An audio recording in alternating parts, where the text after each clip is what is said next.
Marín. Nos complace darles a todos la bienvenida a esta especialísima conferencia inaugural, Orígenes, Debates y Horizontes a 50 años de la creación de la filosofía de la liberación. Estamos en el marco de la diplomatura universitaria en filosofía de la liberación que acompaña la Asociación de Filosofía y Liberación y el Instituto Juan Carlos Escanone de la Universidad de San Isidro. Tenemos el honor de compartir este encuentro, no solamente con el mensaje del vicepresidente del Estado Plurinacional Boliviano, sino además con dos eminencias en la materia que son los Enrique Dussel y Enrique del Percio. Así que sin más preámbulos le voy a dar la palabra a la querida Nadia Heredia de AFIL para que haga los honores. Bueno, buenas tardes a todos, todas, todes. Bueno, siempre un placer encontrarnos en estos espacios de alegría, también de felicidad, como hablábamos en el inicio, que es para nosotros un inicio de una quinta cohorte ya universitaria del tema de la filosofía de la liberación. Y que en estas conversaciones con Enrique Dussel nos indicó que había que retomar los orígenes, debates y horizontes de la filosofía de la liberación a los 50 años de su creación. Así que bueno, le doy la bienvenida a Enrique Dussel, le agradecemos su participación, comunicamos y a Enrique Dussel, vos no alcanzamos a avisarte, pero y a todo el resto de los compañeros, compañeras, David Choquehuanca tuvo una reunión de su equipo de gabinete político, con lo cual no va a poder estar. Sin embargo, nos ha enviado un video bastante significativo que lo vamos a compartir, y la idea es luego poder comentarlo, que surja una conversación. Así que, saludado Enrique Dussel, le doy la palabra a Enrique del Percio, rector de la Universidad de San Isidro. Bueno, muchísimas gracias, querida Nadia. Querido tocayo, te confieso que cuando hace cosa de una hora Nadia me cuenta que Choquehuanca estaba con un tema complicado y serio por allá y que por eso no podía venir, por un lado, por supuesto, sentimos la pena porque teníamos muchas ganas de recibir en la Universidad de San Isidro, aunque sea en este espacio virtual, a Choquehuanca, que a todos nos conmovió, ¿no? Aquel discurso de Asunción nos dejó, pero le decía a Nadia, está bien, pero vamos a tener unos 25 minutos que, según me dicen, son de una enorme enjundia del video que nos envía muy amable y cordialmente Choquehuanca. Pero además vamos a tener el gustazo de poder contar con Enrique Dussel, que siempre es tan lindo, querido tocayo, amigo, maestro, poder compartir contigo. Y más para una clase inaugural de la diplomatura en Filosofía de la Liberación. Así que realmente creo que va a ser una clase inaugural de lujo. No creo, estoy seguro.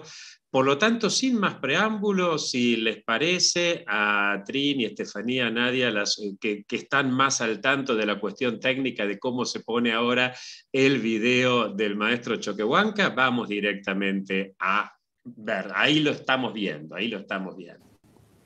Un saludo con cariño, con respeto, con aprecio a todos los hermanos argentinos, argentinas, a los niños, a los ancianos, a las niñas, a las mujeres trabajadoras, a los mineros, a todos los que nos están viendo en esta conferencia.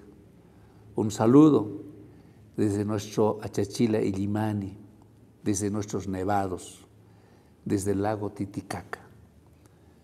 En nombre del Estado Plurinacional de Bolivia y en el mío propio, quiero felicitar a las autoridades y a los organizadores de la Diplomatura Universitaria en Filosofía de la Liberación, en su quinta cohorte por los 50 años de su creación.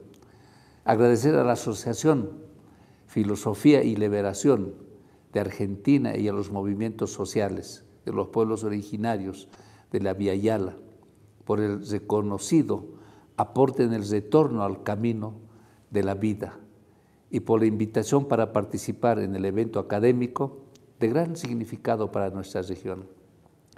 La quinta corte de la Diplomatura Universitaria en Filosofía de la Liberación se da en el momento culminante de la crisis civilizatoria del capitalismo y en el momento crucial del despertar de la conciencia de la humanidad y de los pueblos originarios del mundo. Lo que voy a compartir en esta diplomatura emerge de los cimientos que desde Bolivia se está trabajando en el ámbito académico de las universidades, donde algunas de ellas son indígenas, en el ámbito comunitario de los movimientos sociales, en el ámbito de las mujeres organizadas, en el ámbito gubernamental del Estado plurinacional, que pone en marcha las políticas para alcanzar las metas del vivir bien, y en el ámbito del sistema productivo plurinacional, autónomo, intercultural y comunitario. Todavía siguen activos los núcleos de la profunda crisis civilizatoria del capitalismo neoliberal, financiero en los ámbitos de la crisis climática, crisis económica, crisis alimentaria, crisis energética, crisis institucional, crisis educativa, crisis del arte y la cultura, crisis ética y espiritual y la gran crisis sanitaria. Sin embargo, muchos de nosotros ya estamos percibiendo el tránsito de cambios del 10º Pachacuti, que está deteniendo las turbinas del viejo sistema de la geopolítica de dominación y está marcando un nuevo horizonte civilizatorio de complementariedad, equilibrio, armonía entre la humanidad, la madre tierra y la gran matriz de vida. Para quienes han vivido engañados durante siglos, a partir del año 1992, el 10º Pachacuti está revelando la verdad y está enseñando cómo conquistarla. El tiempo de cambio del 10º Pachacuti nos hace ver con claridad los bloqueos, los engaños y las trabas existentes al interior de una mente colonizada.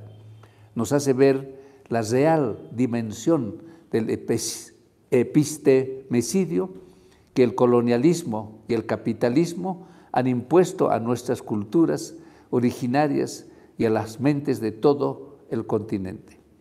Nos hace ver cómo la discriminación y el racismo han producido un generalizado rechazo a ser originarios.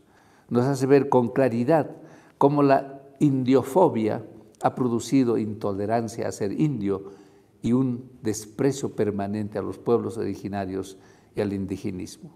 En Bolivia, hasta el año 2006, la democracia paliativa y la injusticia politizada fueron incapaces de resolver los problemas reales de una sociedad dividida y sin ninguna posibilidad de alcanzar consensos. Desde el año 2006 el pueblo boliviano ha exigido el regreso a la política, capaz de reformas profundas para resolver los problemas reales del país. A partir de la nueva Constitución del 2009, el Estado plurinacional ha trastocado las bases de la comunidad política y amplió los derechos reconociendo la diversidad identitaria y cultural. El precepto constitucional de naciones y pueblos indígenas originarios campesinos consolida los derechos individuales, colectivos y comunitarios. La democracia intercultural y las autonomías indígenas originario-campesinas definen pilares del Estado plurinacional y producen un giro en el proceso de descolonización, despatriarcalización y del vivir bien. En este momento, la crisis del capitalismo y modernismo antropocentrista y consumicentrista, nosotros los herederos del paradigma ancestral del vivir bien, necesitamos cambiar de perspectiva y comprender que la razón es un hecho comunitario y la verdad es un acto comunicativo. Comprender que en el ámbito comunitario y comunicativo todos exponen su verdad y nadie es mejor que nadie. Todos tienen el mismo derecho de ser escuchados y pensar en libertad. Escuchar al otro en su diferencia nos hace dar cuenta que toda solución es una alternativa y que la mejor solución no existe. Necesitamos comprender que el miedo no respeta al otro y pretende controlar a todos. El miedo devalúa al otro, denigra, destruye y siempre quiere dominar y ganar. El egocentrismo y el miedo han destruido la verdad de la comunidad que piensa y la verdad de todos. El egocentrista no necesita de la comunidad y no abarca la presencia del otro en su alteridad. El tiempo de cambio del 10º Pachacuti nos está mostrando cómo trascender la lógica dialéctica foránea que nos divide, que nos confronta y excluye la mente de todo un continente. Tenemos que unir fuerzas para superar esta lógica que nos ha inculcado la escuela egocentrista occidental y que anula nuestra aptitud superior de iluminación en la unión con la gran matriz de vida. Nuestros ancestros dejaron evidencias de los tiempos cuando la trialéctica regulaba las fuerzas de cada dualidad y toda paridad mediante la complementariedad, equilibrio y armonía. De esta manera, la lógica de la mente humana y la lógica de la gran matriz de vida se correspondían mutuamente. Estamos en el tiempo de reencuentro con la gran matriz de vida. Venimos trabajando para descolonizar la mente, enseñar a aprender la trialéctica, de pensar bien, trascender la hegemonía de la dialéctica foránea, confrontacional, y reconquistar la capacidad superior propia de la Hayu de illanar y rumiar del alma. La gran matriz de vida y la madre tierra funcionan alternamente porque están libres de toda división y de todo límite. La ley dual de vida o la paridad se autorregulan según la trialéctica de complementariedad, equilibrio y armonía, y no según la dialéctica divisoria y confrontacional. Vivimos tiempos muy privilegiados porque la verdad es accesible para todos y todos pueden sacar sus propias conclusiones. A los pueblos que conocen la verdad y saben lo que quieren, es muy difícil engañar y manipular. Si son motivo de gran estrategia, no son motivo de gran estrategia. Chino Sun Tzu, 5 siglos antes de Cristo, en su obra El arte de la guerra, ha advertido a la humanidad sobre las estrategias de dominación basadas en el engaño. Hay que investigar y establecer responsabilidades de los autores y los ejecutores de la geopolítica de dominación basada en el engaño, que en nombre de la democracia y bienestar siembran el autoritarismo y la miseria. En nombre de la paz producen las guerras. En nombre de la defensa de los derechos humanos utilizan grupos armados de mercenarios, dejando tragedias humanas, saqueos, violaciones y asesinatos casi siempre impunes. De la geopolítica de dominación se ha hablado mucho y se ha dicho todo. Mencionarse algunas de sus más vergonzosas conquistas, que son de conocimiento público, dividir, confrontar y controlar mediante el engaño para hacer funcionar la geopolítica de dominación. Depravar las leyes de la madre tierra, envenenar sus suelos y sus semillas, dividir el mundo y la humanidad. Institucionalizar las desigualdades, la exclusión, la confrontación, el odio, el miedo y el terror, institucionalizar la pobreza y la hambruna. Impulsar la democracia paliativa y la injusticia politizada, promover la desinformación, la censura, la verdad manipulada, la extorsión, la corrupción, la criminalidad, las mafias, el terrorismo y las guerras.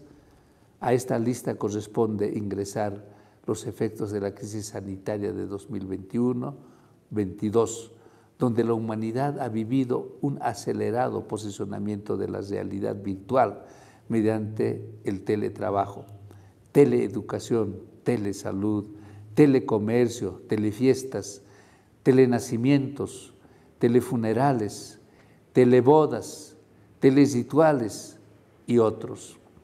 Es tarea de este tiempo comprender que se beneficia y que resulta quiebre obtener al interponer la inteligencia artificial, programar la mente humana mediante la comunicación virtual y arrancar la humanidad del gran vientre de la madre natura. Necesitamos saber qué se beneficia y qué se pretende obtener mediante el transhumanismo, uso de transtecnología y la creación de la transverdad. Necesitamos comprender quién, cómo y para qué boicotea la vida de los pueblos, de los estados soberanos, de la madre tierra, de la biosfera y del cosmos. Este no es el tiempo de quejarnos, es el tiempo de alianzas y de acciones conscientes. La recolonización de la humanidad y la desestabilización de las soberanías de los pueblos tiene modalidades nuevas y es nuestro deber detectarlas y detenerlas. Nuestro coraje y sabiduría para liberarnos y defendernos emerge de la fuerza del cambio del 10º Pachacuti, que va por los enemigos de la humanidad, va por los responsables del ecocidio, va por quienes propiciaron las heridas a la madre tierra, va por quienes actúan desde lo oculto mediante el arte del engaño. El 10º Pachacuti nos está preparando a comprender que las batallas de este tiempo se ganarán en el escenario energético de la conciencia individual y de la conciencia comunitaria. Nos advierte que la recolonización de este tiempo es pérfida, tiene alcance global y está avanzando acorde a la antigua metodología de sometimiento a través del engaño.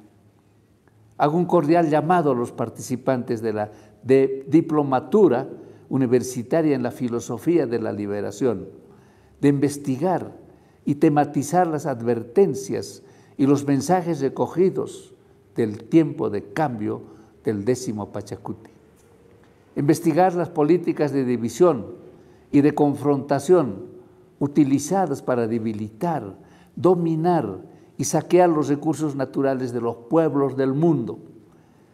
Investigar estrategias de sometimiento basadas en el engaño. Investigar los sistemas de injusticia politizada y el engaño institucionalizado para sostener la pobreza y la hambruna en el mundo. Investigar las estrategias de generación de miedo y terror para producir las crisis. Investigar la destrucción de las identidades, lenguas y culturas de los pueblos mediante el racismo y la discriminación. Elaborar las estrategias para juzgar y penalizar a los ecocidas y a los depredadores de la madre tierra. Detener el envenenamiento de los suelos y de las semillas. Crear alianza universal de los defensores de los derechos de la madre tierra. Elaborar el plan de reaprendizaje, enseñanza de la dialéctica originaria. Investigar los procesos de colonización y de las guerras desde el genocidio y el exterminio de los pueblos originarios del mundo, en medio de la crisis civilizatoria de la humanidad, del planeta y de la vida, en medio de las brechas y de las desigualdades, el 10º Pachacuti no dará marcha atrás y marcará los tiempos de cambio en todos los pueblos del mundo. Para estos tiempos difíciles, Pachacuti aconseja conectar con la verdad interna, con nuestro ajayu, con nuestra alma individual y el alma comunitaria, donde la libertad guarda su indestructible semilla, que es de todos y nadie la puede quitar ni regalar a nadie. La libertad del ajayu es la energía natural del vivir bien y es la base del nuevo paradigma de la geopolítica para la vida. En Bolivia hemos empezado a recuperar los códigos del metalenguaje, de la matriz civilizatoria de nuestros ancestros originarios. Estamos recuperando nuestras lenguas originarias, la espiritualidad, la materialidad, la economía, los modos de producción, la filosofía, la ontología, la epistemología de la cultura de la vida y del vivir bien en armonía con la Madre Tierra y con la gran matriz de vida. En el mundo postmoderno que agoniza, los países tenemos mucho que aprender de las naciones y pueblos originarios para trascender la programación egocentrista, antropocentrista y consumocentrista. De los pueblos originarios tenemos que aprender a ser, a sentir y a pensar desde el cosmobioceno. El tiempo de Pachacuti exige que cada quien encuentre su centro y desde allí conecte con la gran matriz de vida. En esta última década, las representaciones de los países desarrollados y de los que están en vía de desarrollo nos hemos reunido en muchas oportunidades para encontrar las mejores soluciones a los problemas que afectan a la humanidad y a la Madre Tierra. En medio de las tensiones y de las contradicciones de esta última década, se han clarificado para la humanidad los destructivos resultados de la geopolítica, de dominación antropocéntrica, egocéntrica, eurocéntrica y consumocéntrica. En este contexto, los pueblos originarios del mundo hemos empezado a dar visibilidad al paradigma cosmobiocéntrico de la Madre Tierra y hemos posicionado la necesidad de reencuentro con la Madre Tierra y con la cultura de la vida. Desde nuestra cosmovisión originaria, que se traduce en la cultura de la vida, el individuo no está por encima de la comunidad. Lo común no es propiedad de nadie, sino la pertenencia al servicio de todos.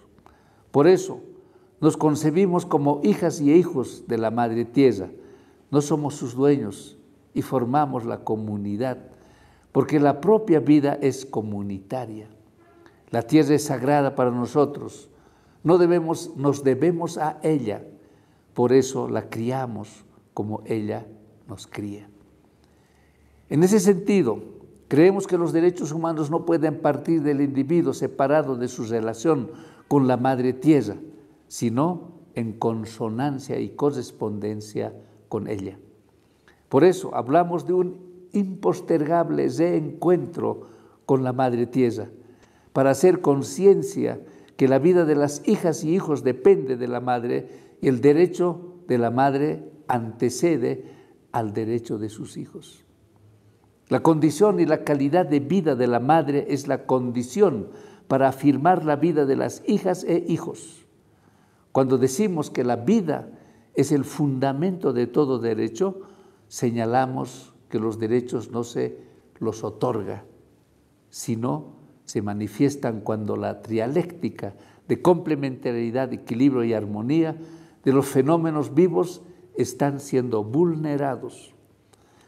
Desde Bolivia estamos avanzando en esta materia y declaramos el lago Titicaca, estamos trabajando para declarar el lago Titicaca como sujeto de derechos, reconociendo su condición de sujeto creador de vida y la consecuente responsabilidad política acorde al paradigma del vivir bien. En tal sentido, cuando nos referimos a los derechos de la Madre Tierra, nos estamos refiriendo a la necesidad de reconocer a la Madre Tierra como sujeto creador y criador de vida. La Tierra como fuente creadora de vida establece también el universo de derechos que contiene la vida misma. La geopolítica que estamos vislumbrando se refiere a la necesidad de reformular la política misma desde la plena conciencia de nuestro vínculo con la Madre Tierra como sujeto de derechos, mientras el derecho se traduce en la política y la política ejecuta lo que el derecho define como reglas operativas de Estado. Necesitamos el reencuentro con la Madre Tierra. Necesitamos comprender que los derechos de la Madre Tierra son anteriores a todo Estado de Derecho y se reconocen cuando la vida está siendo vulnerada. La crisis civilizatoria demuestra que la más vulnerada es la vida de la propia Pachamama. Para el futuro inmediato queda pendiente trabajar para la aprobación de la Declaración Universal de los Derechos de la Madre Tierra. Queda pendiente la tarea de la desmercantilización de la naturaleza para aportar soluciones a la crisis climática.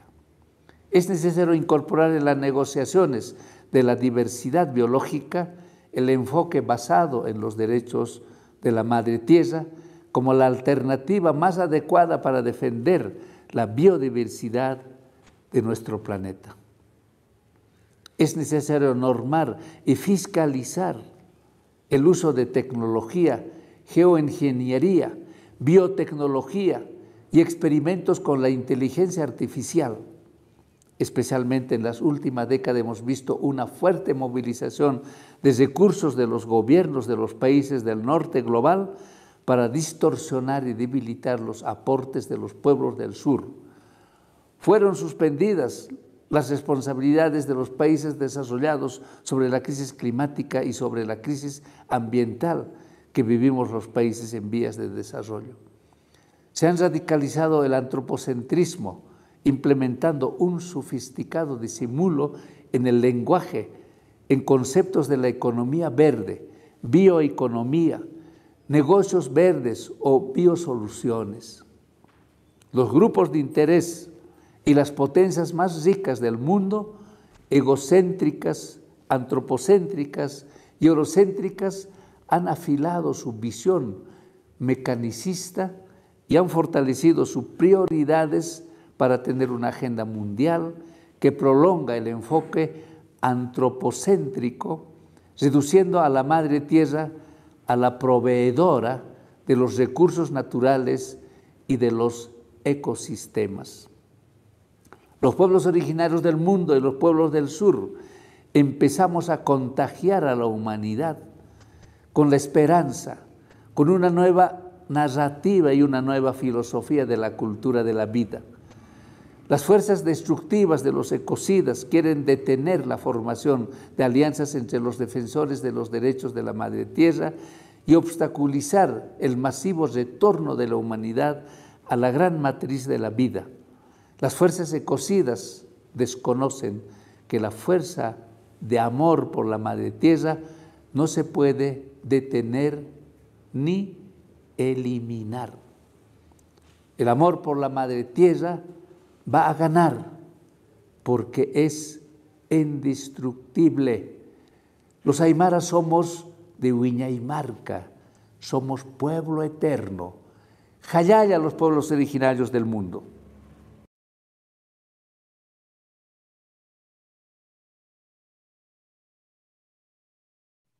Bueno, agradecemos desde el Instituto Juan Carlos Escanone y desde AFIL este inicio de clase magistral de la Diplomatura Universitaria en Filosofía de la Liberación, las palabras del vicepresidente del Estado Plurinacional de Bolivia, David Choquehuanca, que han sido impresionantes y queda mucho para el debate. Así que yo le voy a pedir al rector de la Universidad de San Isidro, al doctor Enrique del Percio, que tome la palabra para poder continuar con esta clase principal de la diplomatura junto con el reconocidísimo filósofo de nuestra América, Enrique Dussel.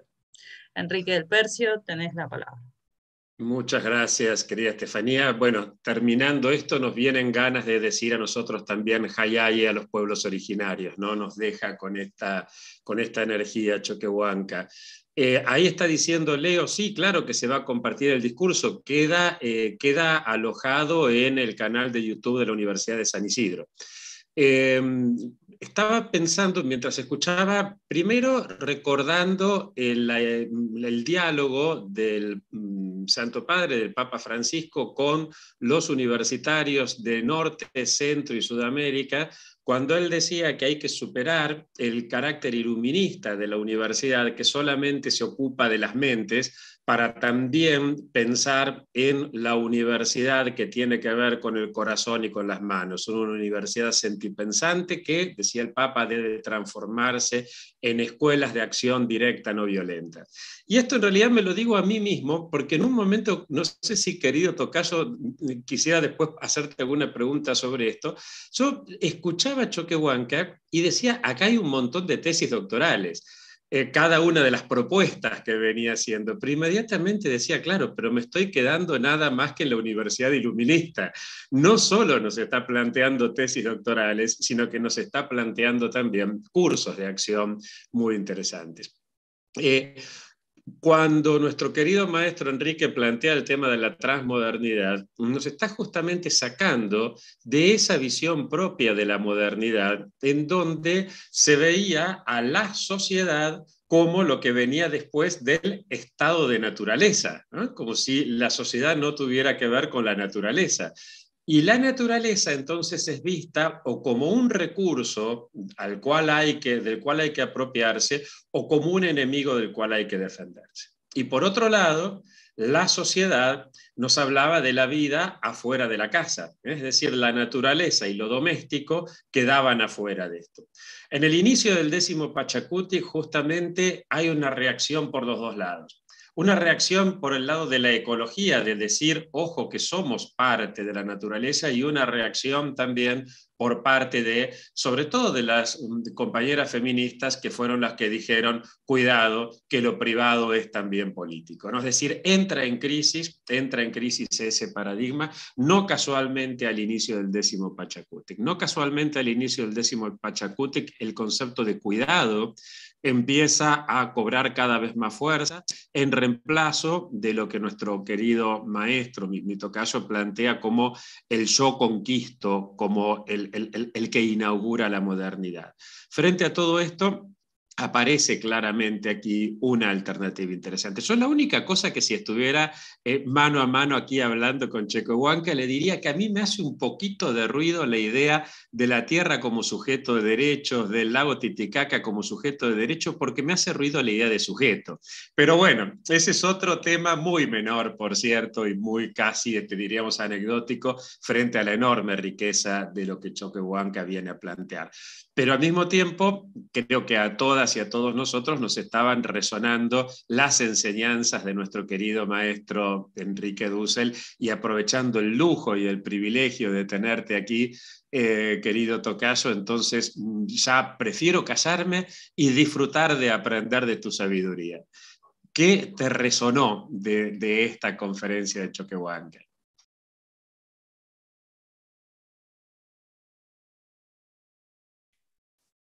A ver, ¿lo pueden desmutear, Estefanía?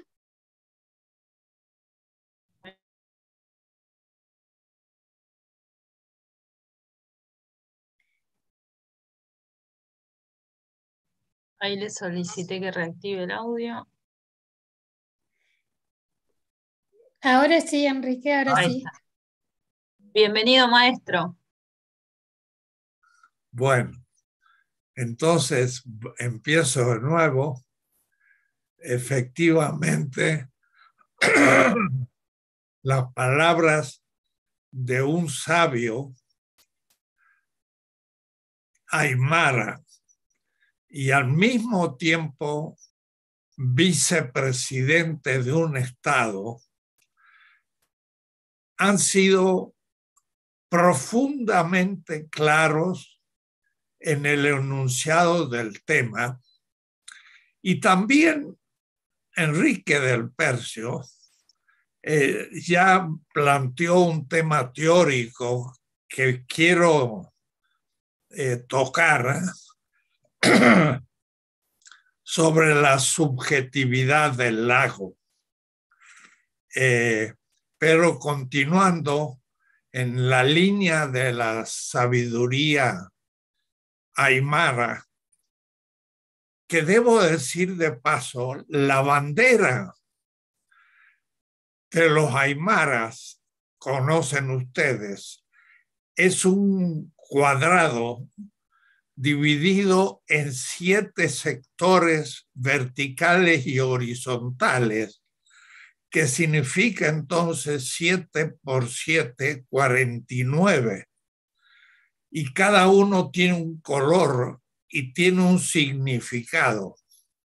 No puede menos que llamar la atención que el I Ching, el gran libro de la sabiduría china al otro lado del Pacífico, haya cifrado su filosofía en un cuadrado, pero que es 8 por 8, lo cual da 64 cuadrados, cada uno de los cuales tiene un nombre y un color, de tal manera que el haber cifrado la síntesis de la sabiduría de un pueblo como el chino en el Extremo Oriente y el pueblo aymara en el occidente del América Latina o América del Sur, nos hace pensar, más que pensar, que tienen un vínculo directamente común, que la milpala como bandera de Bolivia tiene que ver con el I Ching, que significa el libro de los cambios. Y entonces no es una mera sugerencia que los indígenas, los pueblos originarios, pasaron del Extremo Oriente hacia América, sino que hay un ejemplo clarísimo de la presencia de un esquema de pensamiento que es chino y que es aymara y por lo tanto también quechua a los dos costados de las costas del Pacífico. Eso me hace volver al tema que trató el vicepresidente y sabio aymara, de que somos hijos de la naturaleza, hijos de la Pachamama. Porque algunos dirán, sí, claro, el pensamiento indígena o de los pueblos originarios tiene ciertas intuiciones, pero en el fondo el occidente, la modernidad, ha desarrollado enormemente el nivel de la ciencia, probar las hipótesis por pruebas y la tecnología, de tal manera que ¿qué podemos aprender de los pueblos originarios? Yo querría hoy indicar que podríamos y debemos aprender algo completamente fundamental. De paso, les quiero mostrar un último librito que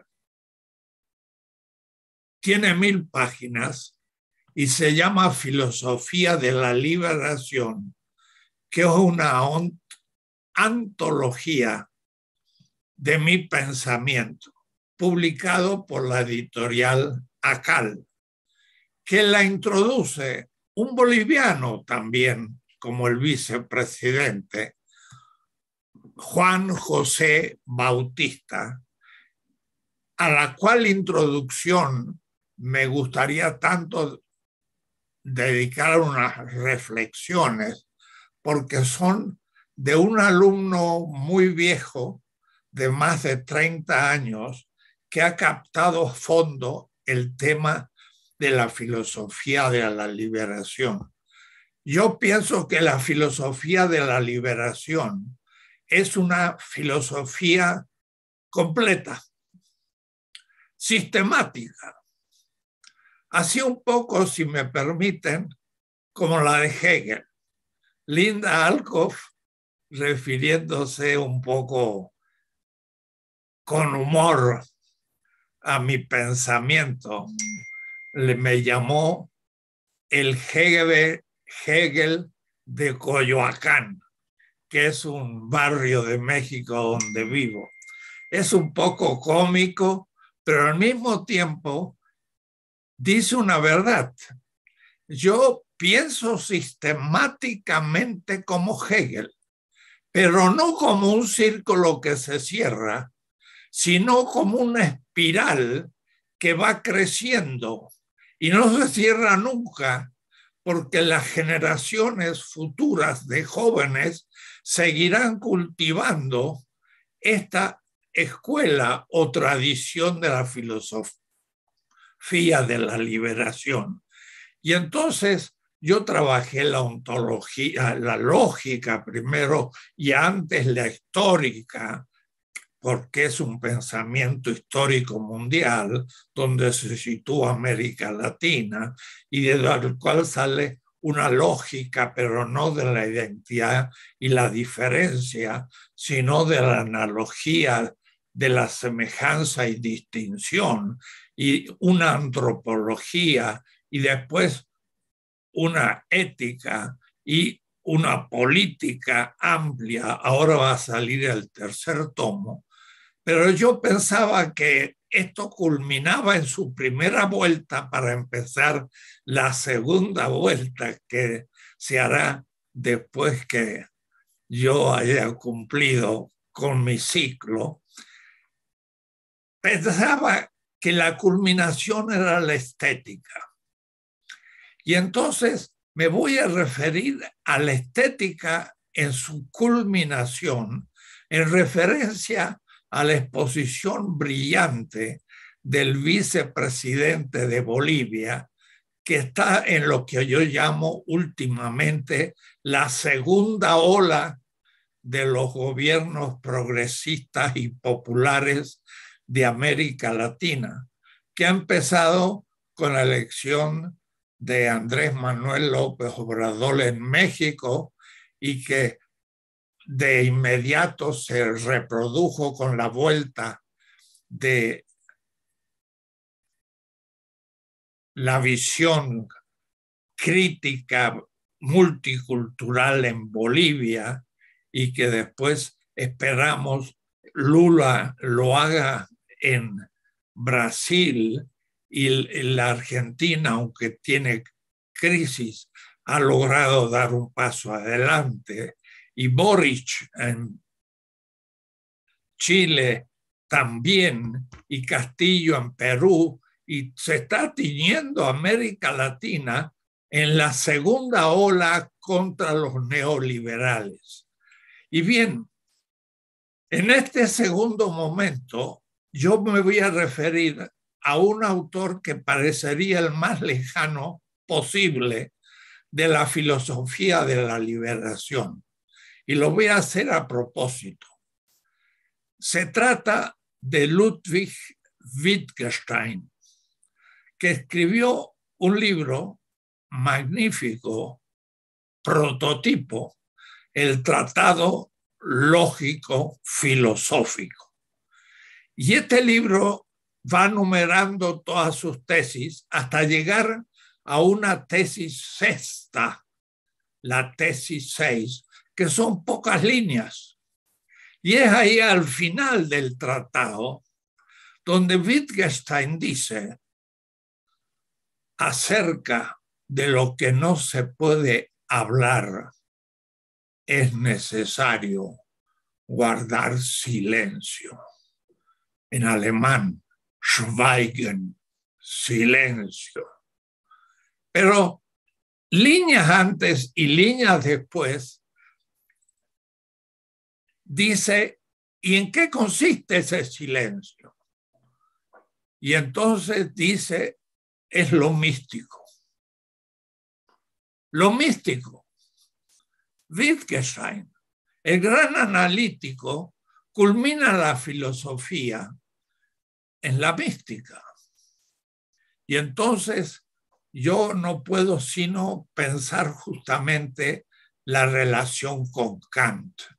Kant dijo lo bello y lo sublime. Y lo sublime era lo más grande, el océano, los cielos, pero cuantificado, cuantificable o infinito, pero desde la cantidad. Mientras que lo místico no tiene que ver con la cantidad, sino con la cualidad.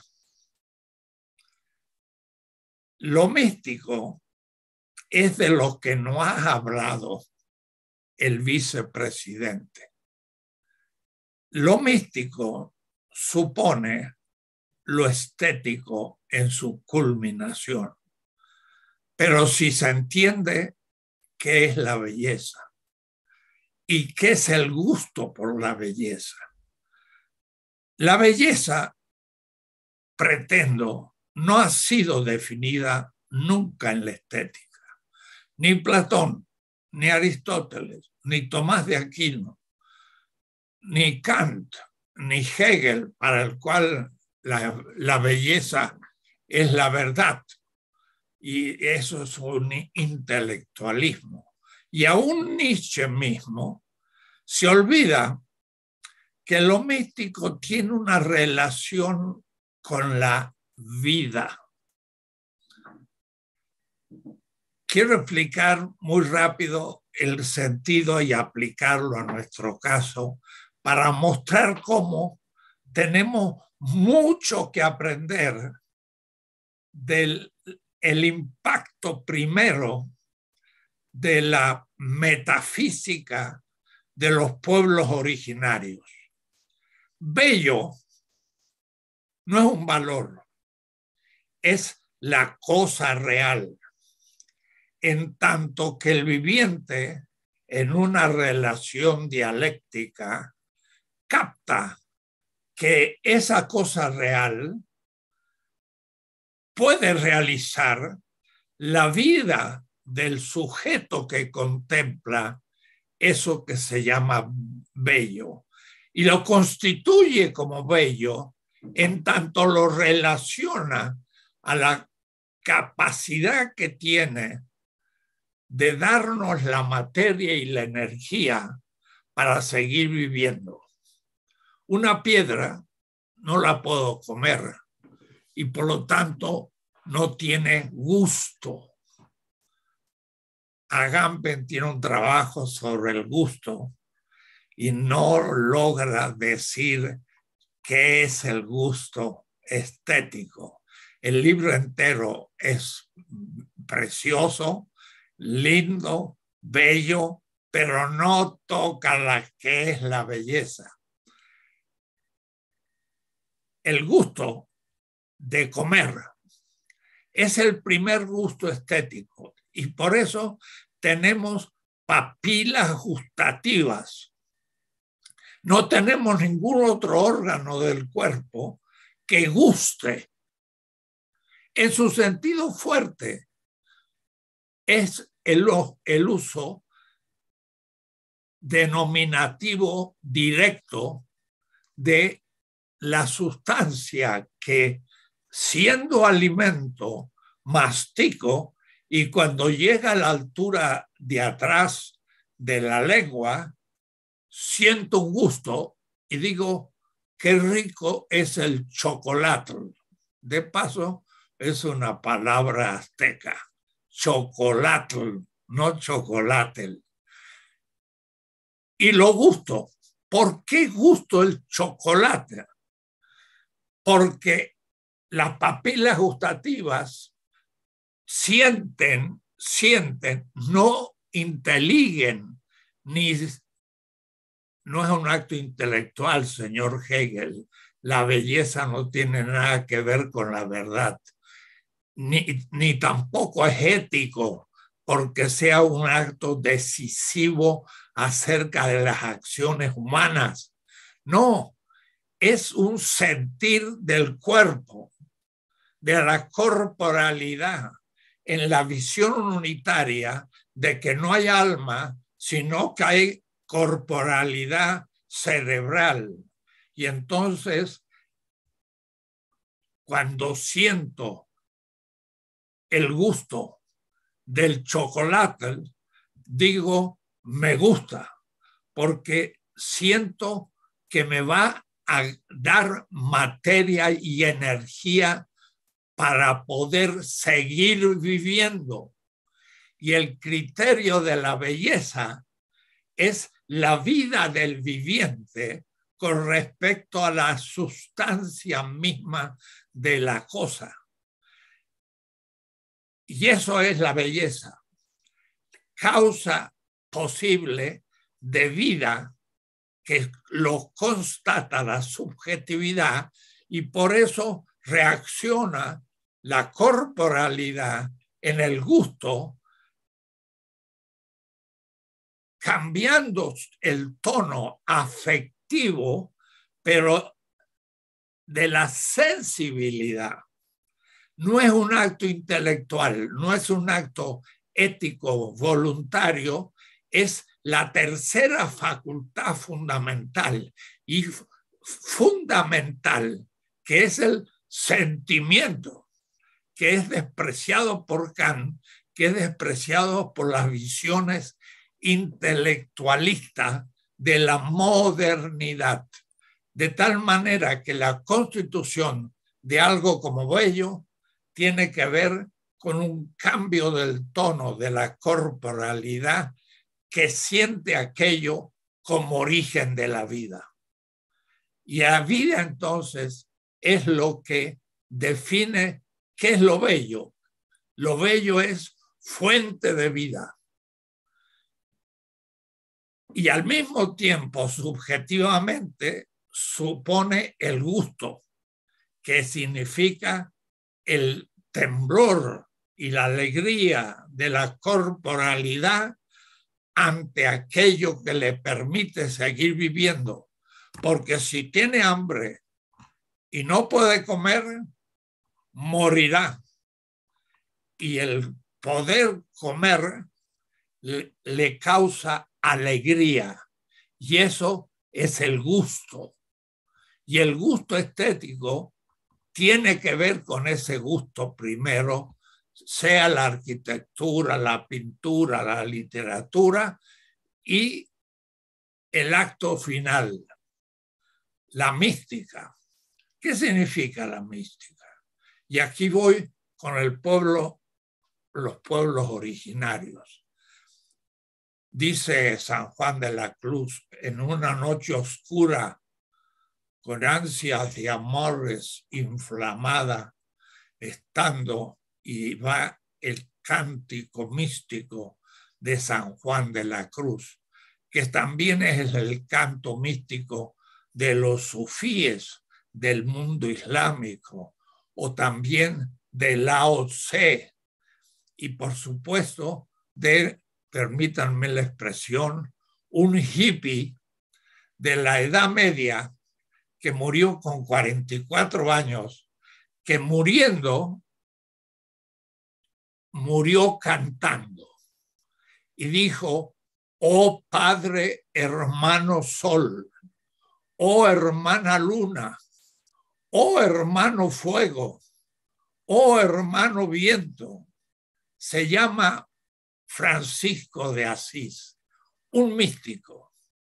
Y entonces el místico, ¿en qué consiste? La estética de la mística, en que en una noche oscura, mirando las galaxias, hay que guardar silencio y hay que gozar el hecho empírico de que esas galaxias inmensamente grandes, pero también lejanas, están a mi espalda, porque yo también soy real y soy fruto de la tierra, porque la tierra produjo la vida y la vida evolucionó y la vida llegó a ser vida humana. Y entonces la vida humana es la única vida que tiene conciencia de ser viviente. Y entonces el místico vive esa convivialidad de las estrellas y la realidad con mi realidad, y me alegro de ser y de haber sido posible, pero ser real. Y también finito, moriré.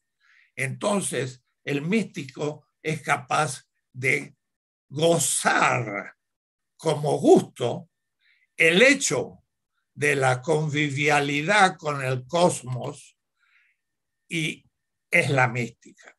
Pero aquí habría entonces una pequeña reflexión humilde que yo querría hacer en la línea de Enrique del Percio. El lago es real y su realidad tiene una dignidad. ¿Y qué decir una manzana, que es una dignidad viviente que yo voy a digerir para reproducir mi vida? La dignidad no es lo mismo que el derecho. La dignidad es mayor que el derecho. Es la fuente del derecho. Y entonces, atribuirle a un lago la autoconciencia de la vida es el ser humano. Y más que antropocentrismo, hay capitalocentrismo. Tomamos al capital como el centro e inmolamos la vida al capital. Y es en donde estamos. La pandemia no tiene buenos sistemas de salud porque son privatizados en Estados Unidos, por ejemplo, y en la modernidad. Y entonces la ganancia produce muerte. Y de ahí que la dignidad de la vida sea destruida por un valor que es la riqueza, pero es un valor destructivo de la vida, por lo tanto estéticamente feo, éticamente perverso y teóricamente contradictorio. Pero no puedo decir tenga el lago subjetividad humana y yo caigo en el antropocentrismo cuando coloco al ser humano en el centro del cosmos, porque el ser humano es un fruto de la madre tierra, pero el fruto mayor, que es la autoconciencia de ser viviente.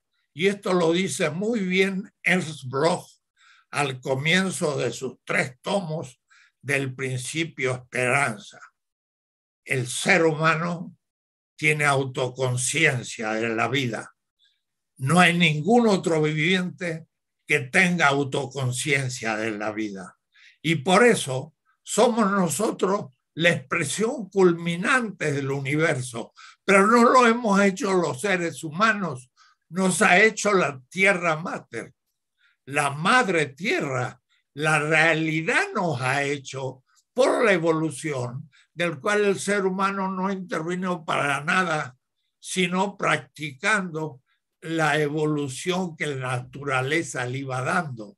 Entonces, antropocentrismo sería pensar a la naturaleza como una cosa y al ser humano como el sujeto que conoce algo ante sus ojos. Pero tomar a la naturaleza como la causa del proceso evolutivo de cuyo fruto es el ser humano, eso es una gloria del cosmos, de mi madre.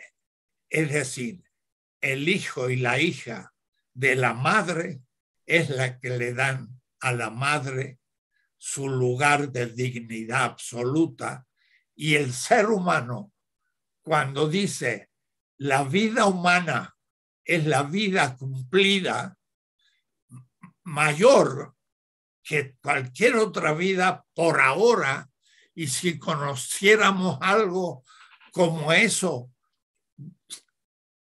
rendiríamos culto a lo igual en armonía, entonces le podemos dar autoconciencia y por lo tanto derecho. Yo estaría con Del Piero, creo, la sugerencia de que la naturaleza tiene algo más que derecho, tiene dignidad, y la dignidad es más que el derecho, pero no tiene derecho porque no tiene autoconciencia. Entonces, es una clarificación filosófica importante. Somos fruto de la naturaleza, la portamos en nuestra espalda la naturaleza, somos hijos de la naturaleza, estamos dentro de la naturaleza, no es un objeto meramente ante nuestros ojos, sino también está en nuestro pasado. Somos naturaleza, pero somos la gloria de la naturaleza, la gloria del infinito. Y en ese punto es que tenemos que discernir en filosofía del derecho. Yo diría, tenemos que proclamar la dignidad absoluta de la naturaleza y a partir de esa dignidad de la vida, plantear que el ser humano es la gloria de la naturaleza, no del ser humano. Nosotros no hemos producido el ser humano. La naturaleza nos produjo. Nuestras neuronas y nuestro cerebro no lo hemos hecho ni entendemos todavía ni cómo funcionan. Estamos en el 1 o 2% del conocimiento de cómo funcionan nuestras neuronas, nuestro cerebro. No lo hemos hecho, lo hemos recibido. Y entonces los tupis guaraní tienen mucha claridad en su sabiduría, no teniendo ninguna gran civilización. Los tupis guaraní tienen clara conciencia que han recibido de la tierra mater la vida y por lo tanto son deudores. Y la única manera de pagar siendo deudores es dando gratis, porque la vida que tengo fue donación que yo no merecí. Y entonces vean, cuando llegaron los españoles, los guaraní los acogieron y les dieron de comer. Y ellos estaban muy felices de la inocencia de estos indios. pero al próximo año había que trabajar la tierra. Y los guaraníes dijeron a los españoles, bueno, ahora trabajen con nosotros porque vamos a producir nuevas cosechas. Los españoles dijeron, ¿quién dijo eso? Y los dominaron para que solo los indios produjeran la cosecha con la cual vivían. No habían entendido que la vida no es comprar y vender, sino donar, porque la vida que tengo la recibí como un don inmerecido. Y entonces el místico lo que hace es contemplar esa realidad en el sentido fuerte de Zubiri, el libro sobre la esencia, la realidad del cual yo formo parte agradecidamente a la naturaleza que me hizo posible vivir. Y ese don de la vida es inmerecido y por lo tanto el modo de pagar el don es dando gratis a los demás y no comprando y vendiendo. Y eso entonces es un principio civilizador fundamental que pone a toda la modernidad en cuestión. Y los indígenas tienen claridad sobre ese origen metafísico de la vida, que es la belleza y es la estética. Pues estoy terminando la estética, como ustedes ven, que será el fin de la vuelta de la filosofía de la liberación en primera vuelta, porque ahora hay que empezar la segunda vuelta repasando todo y mejorando todo en las nuevas generaciones. Pero de acuerdo completo con el vicepresidente Aymara de Bolivia, la madre naturaleza no es una metáfora, es la denominación empírica del origen real de nuestra realidad. Y en ese sentido, sí es madre, como mi madre fue mi madre. Y un esperma de mi padre fecundó el óvulo de mi madre y había millones de espermas. Pobres, solo uno, atrevido y más veloz, fecundó a mi madre y soy yo. Y los otros millones de espermas se murieron. No soy yo. Pero yo soy ese esperma que fecundó a mi madre. Es un don. Y el místico contempla la donación, donando. Creo que esto es el final de la filosofía. De lo que no se puede hablar es necesario guardar silencio. Y por eso entonces los místicos son el punto final de la historia.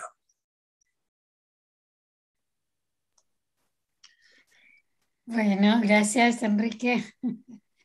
Nos quedamos así sin palabras.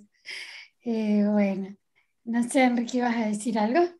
Bueno, primero, realmente casi que después de este final, pero tener todavía 14 minutos y a poder aprovechar 14 minutos más a nuestro querido maestro, quisiera aprovecharlo con dos preguntas. Una más que una pregunta, diríamos, en el barrio es un centro. Vos que conocés tan bien la Biblia judía, comenzaste recordando que en el I Ching son 8 por 8 los casilleros. Y yo justamente cuando hablábamos del 7 por 7 recordaba que 7 por 7 es la semana de años, ¿no? Donde el Deuteronomio plantea que ahí viene el jubileo. Es decir, cada 49 años, cada 7 por 7, se anulan todas las deudas, se liberan a todos los prisioneros Y además, cada 7 por 7 años descansan los animales, descansa la tierra, es el sábado de la tierra, ¿no? De este sentido fuertemente, hoy diríamos, ecologista, que tiene ese número 49. Entonces, una cuestión esta. Y la otra, que quería preguntarte porque aparecieron 2 o 3 preguntas por aquí, por YouTube, acerca de la trialéctica. Quería ver cómo lo ves vos, pero a mí me parece que la trialéctica, con sus principios de complementariedad, de equilibrio, armonía, es un poco deficiente frente a la anadialéctica, porque no incorpora clara y radicalmente el conflicto, no incorpora clara y radicalmente la contradicción, y eso hace que a veces pueda pasar como le pasó a los hermanos guaraníes frente a los españoles, ¿no? De no haber advertido que en la vida social, cuando nosotros tenemos, o sea, a ver, quiero que se me entienda bien. La trialéctica funcionaría muy bien si no tuviéramos enfrente un capitalismo de devastación, pero lo tenemos. Entonces, frente a esto, no sé vos cómo lo ves, pero a mí me parece que la anadialéctica, al incluir a la trialéctica en el ANAD, pero al mismo tiempo también nos advierte, nos alerta y nos pone frente al conflicto que está ahí. No es que lo querramos o no, pero está ahí. No sé cómo lo ves vos, querido Enrique. Sí, el problema está que ya yendo a lo concreto empírico, todo sistema tiende a totalizarse, a fetichizarse. La armonía se propone como el último paso. Y no hay último paso, hay siempre otros pasos, que lo mínimo 3. El sistema dado de armonía que funciona, pero que se fetichiza y se diviniza entonces, y hay que negarlo. Y ese es el momento mesiánico benjaminiano, diría. Walter Benjamin ve mucho la negación, porque es melancólico, por eso se suicida. Ve el nazismo, ve el sistema y ve la negatividad y entonces niega el sistema. Y el sistema, claro, se las agarra con el mesiánico. Es la cruz. La cruz es aquel que se levanta contra el el fetichismo de un sistema que se propone como la sabiduría, lo bello, lo insurmontable, lo que no puede superarse.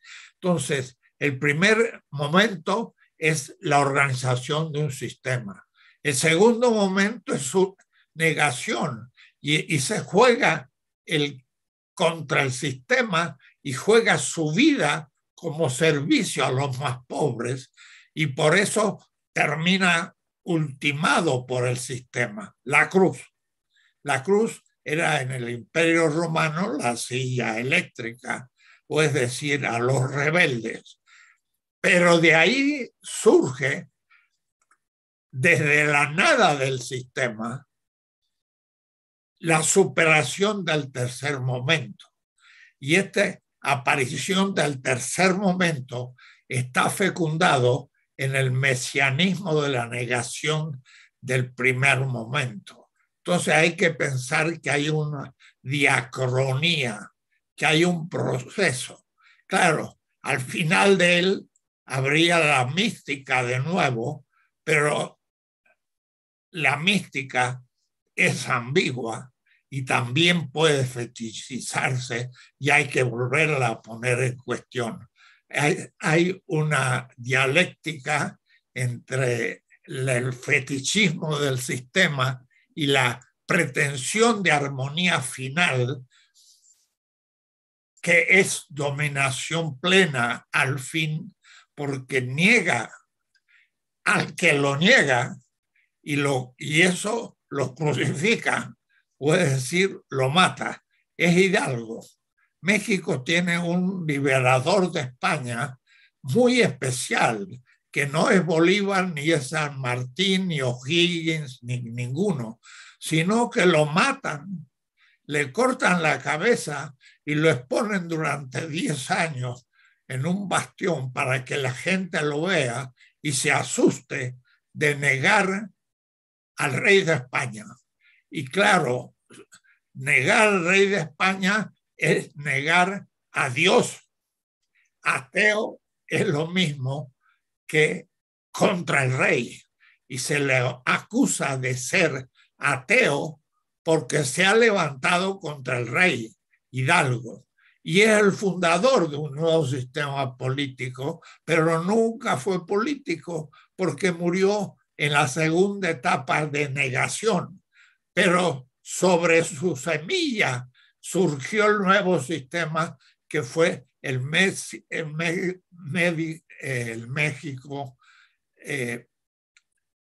neocolonial, igual que la Argentina neocolonial después de San Martín, y seguimos siendo colonia norteamericana, y esto Carlos Mariátegui y José Martí le llaman la segunda emancipación, que es lo que tenemos que vivir.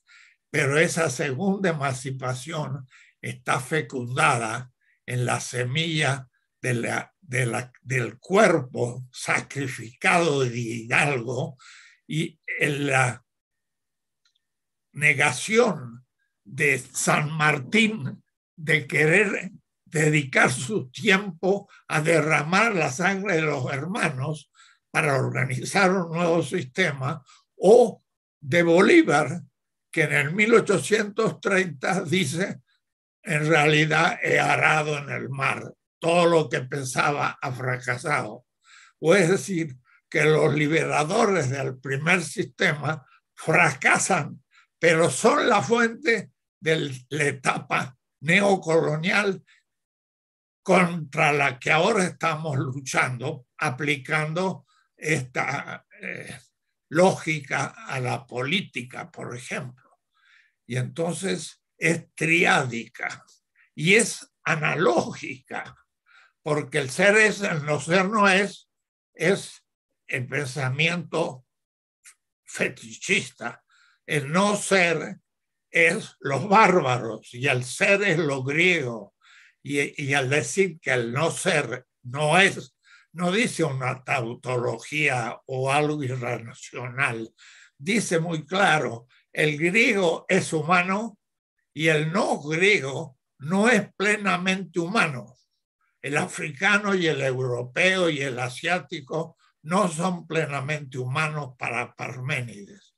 Y entonces de la nada surge la creación del nuevo sistema. Y entonces tenemos la teoría de la creación del tercer momento.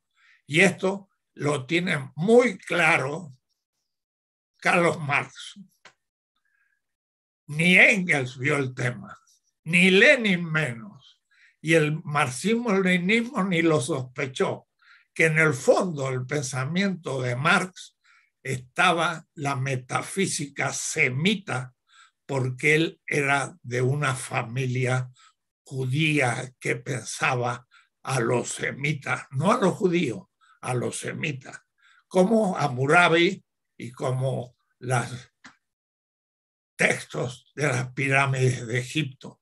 En fin, la historia que yo cuento, pero que está en el fondo de la filosofía de la liberación, que aunque la hemos formulado desde América Latina hace 50 y un poco de años, quizás 2 o 3 años antes que los 50, pero que tiene 5.000 años de historia, porque es el pensamiento crítico, del pensamiento semita y no del pensamiento indoeuropeo griego.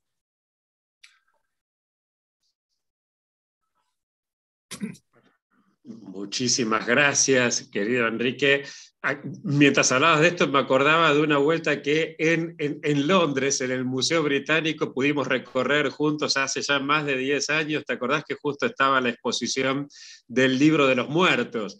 Y ahí me permitís contar una infidencia. Estábamos en el Berkeley College cuando nos encontramos allá. Voy a contar una infidencia.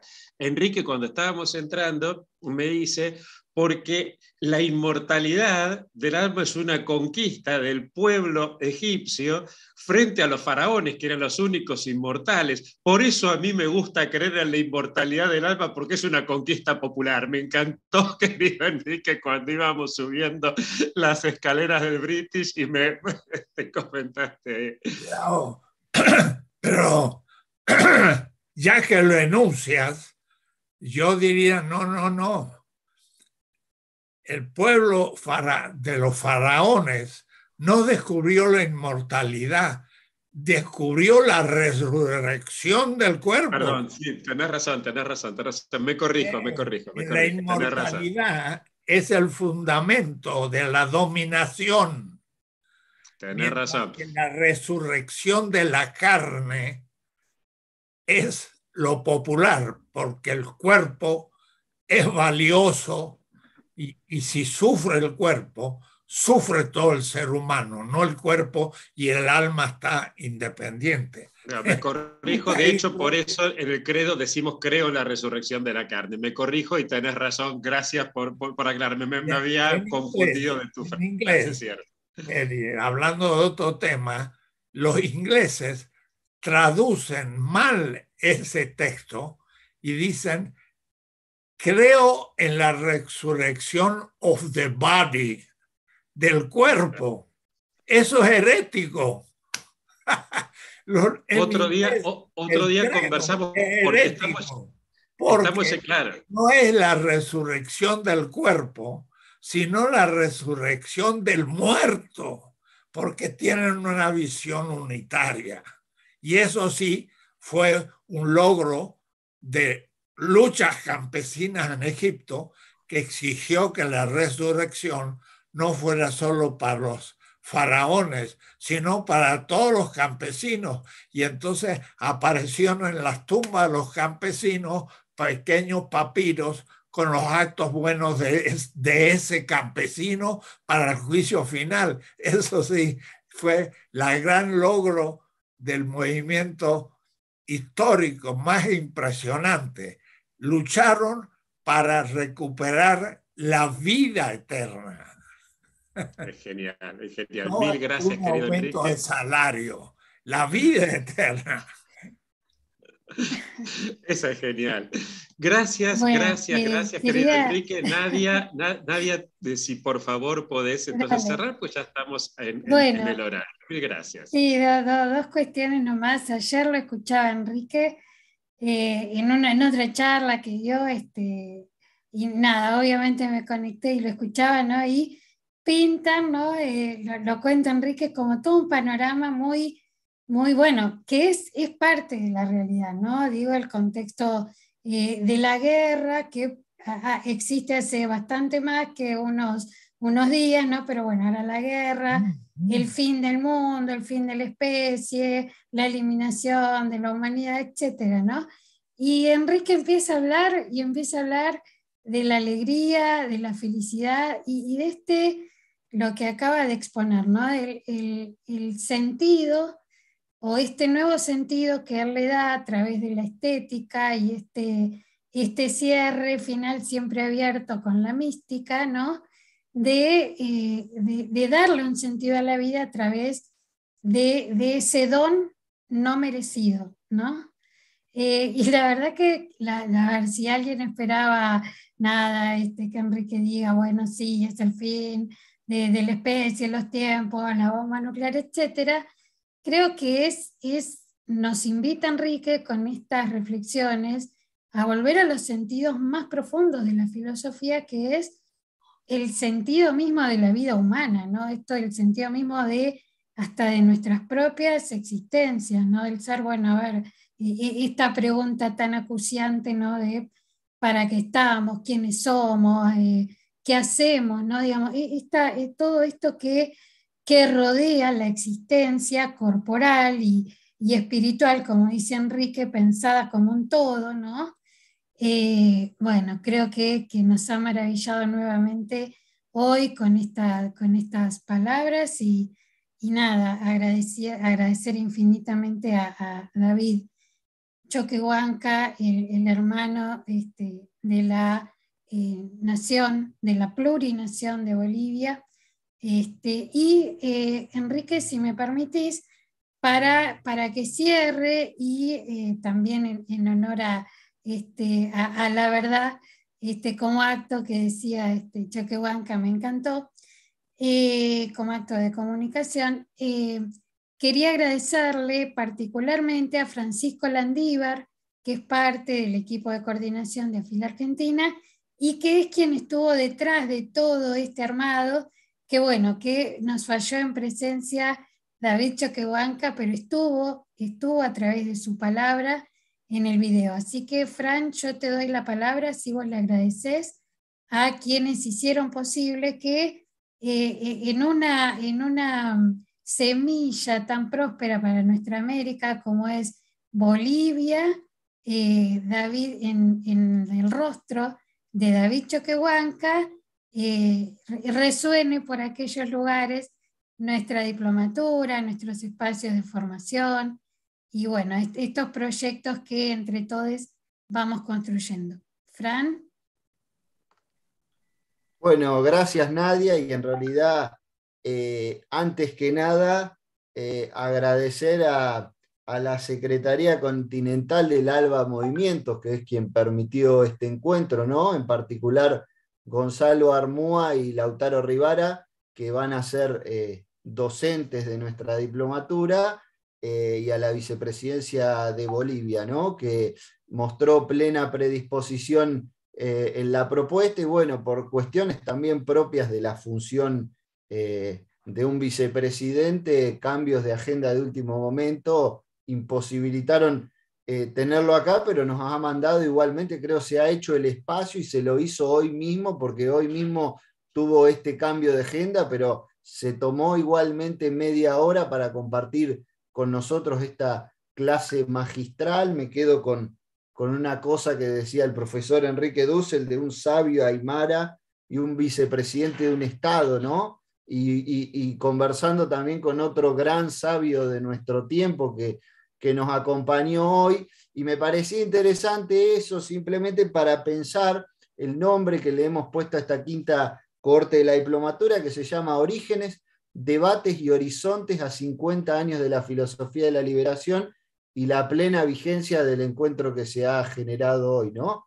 Eso nada más, y bienvenidos y bienvenidas a quienes están comenzando ahora sí esta quinta cohorte de la diplomatura en filosofía de la liberación. Wow. Bueno, como cierre, para ya que descanse Enrique, descansemos todos y todas, siempre les invitamos a que puedan prender sus cámaras y nos sacamos una foto para luego compartirnosla en las redes, quienes hayamos podido ser parte, y bueno, y también que puedan despedir al maestro y agradecerle. Enrique, como siempre, agradecerte tu predisposición, tu presencia, tus palabras y tu sabiduría. Bueno, si quieren, quienes puedan, prenden sus cámaras y a la voz de 3 sacamos la foto para las redes. Vos también saludá, Enrique. 1, 2, 3. Tenés que saludar, Enrique. A Enrique Dussel le dice. Ahí está. Claro. Bueno, buenísimo. Gracias a todos. Bueno, gracias. Chao. Chao. Nos quedamos acá, sí, pueden saludar. Chao.